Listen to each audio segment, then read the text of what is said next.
magnetic field at 2 points on the axis of a circular coil at a distance of 0.05 meter and 0.2 meter from the center are in ratio of 8:1 and the radius of coil is।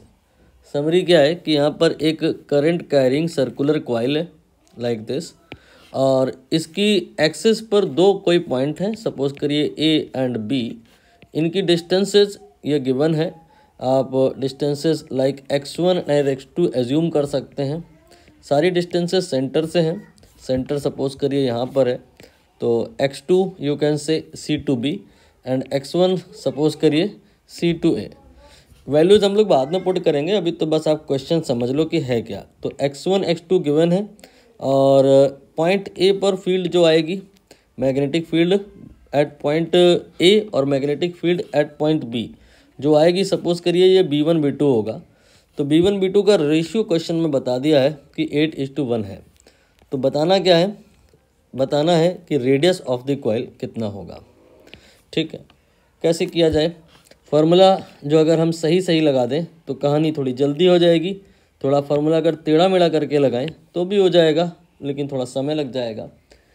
यहाँ पर अगर कोई point है suppose करिए P, और उसकी centre से distance suppose करिए x है, कॉइल की रेडियस सपोज करिए r है, और ये पॉइंट सपोज करिए A है, तो A से P को मिला दें तो ये आपका स्मॉल आर आ जाएगा, हाइपोटेन्यूज। ये सब निकालना नहीं है, हम यहाँ पर अच्छी बात बस ये रहेगी कि थीटा के टर्म्स में बात करेंगे तो कैलकुलेशन पार्ट आसान होगा। तो P पॉइंट पे जो फील्ड होती है वो होती है B0 then sine cube theta. ठीक है, यहाँ पर आप समझ सकते हो कि P जैसे जैसे C को अप्रोच करेगा, थीटा 90 को अप्रोच करेगा, और अगर हम यहाँ पे 90 रख दें तो B यानी कि B0 के बराबर आ जाएगा।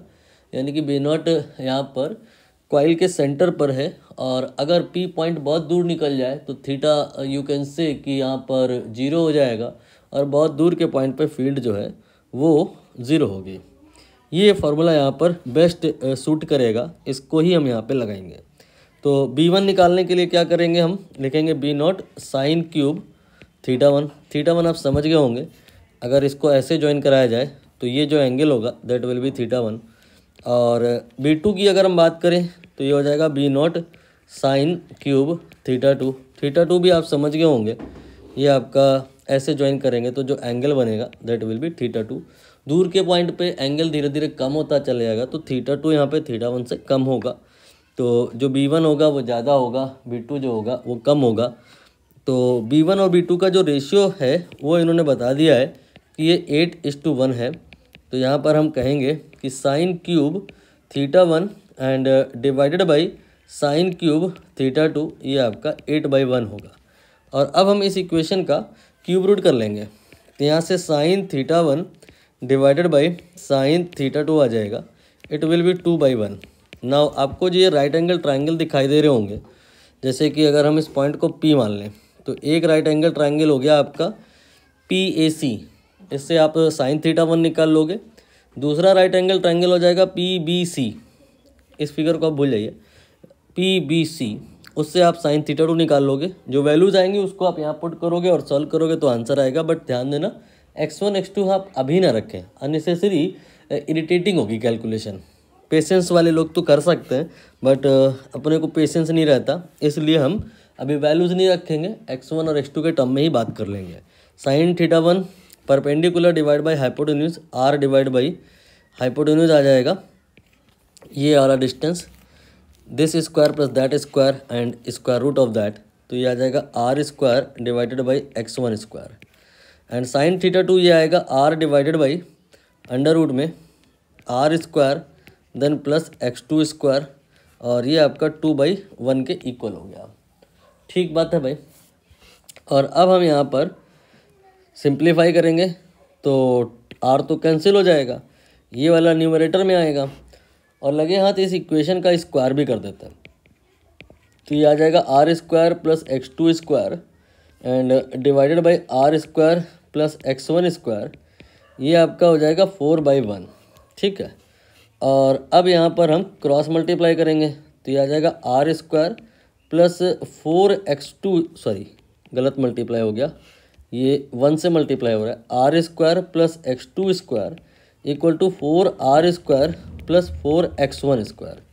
और अब यहाँ से हम इसको एक काम करते हैं, राइट में ट्रांसपोज कर लेते हैं, तो 3r² जो है बराबर आ जाएगा x2² and then minus 4x1²।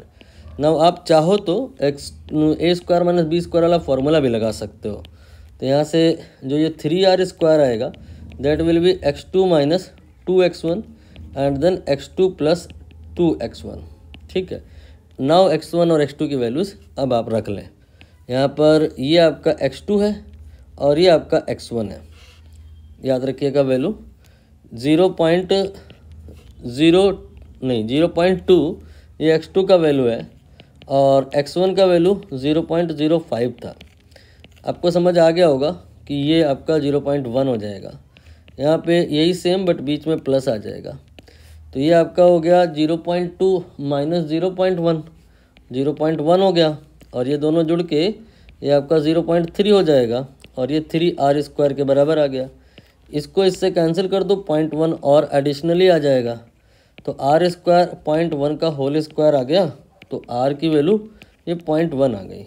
मुश्किल से ही सही लेकिन आ गई है। आंसर इसका जो है वो ऑप्शन बी होगा।